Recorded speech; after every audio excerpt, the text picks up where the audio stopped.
নমস্কার বন্ধুরা, সকাল সকাল চলে আসলাম সাংহাই রেডের আপডেট নিয়ে। অবশেষে ফুলটা আজকে ফুটলো, কিন্তু দুঃখের বিষয় এই যে সকালবেলায় ঘুম না ভাঙায় ফুলের পুরো প্রস্ফুটন আমি দেখতে পারিনি।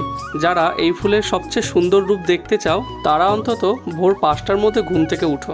রাতে অ্যালার্ম দিয়ে শুয়েছিলাম, কিন্তু কখন যে ঘুমের ঘোরে অ্যালার্মটা বন্ধ করে দিয়েছি টের পাইনি। তারপরে বেলা 8টার সময় ধরপড়িয়ে উঠে ছাদে দৌড়। ততক্ষণে ফুলের ঝিমুনি ঝিমুনি অবস্থায় চলে এসেছে। সে যাই হোক, কিছুটা ফুল ফোটা অবস্থায় দেখা যাচ্ছে। অনেকেই আমাকে কমেন্ট করছো ফুলটা হাত দিয়ে ফুটিয়ে দেওয়ার জন্য, কিন্তু সিঙ্গেল পাপড়ির ক্ষেত্রে কোনো পদ্মই হাত দিয়ে ফুটিয়ে দিতে হয় না, এরা নিজেরাই ফুটতে সক্ষম। দারুণ গাঢ় গোলাপি কালারের পাপড়ি, পাতলা পাপড়ির ওপরে সুন্দর শিরা জালিকা, তার উপরে সুন্দর একটি হলুদ সিড পট, সব মিলিয়ে পদ্মটাকে যেন এক আলাদাই সৌন্দর্য দান করেছে।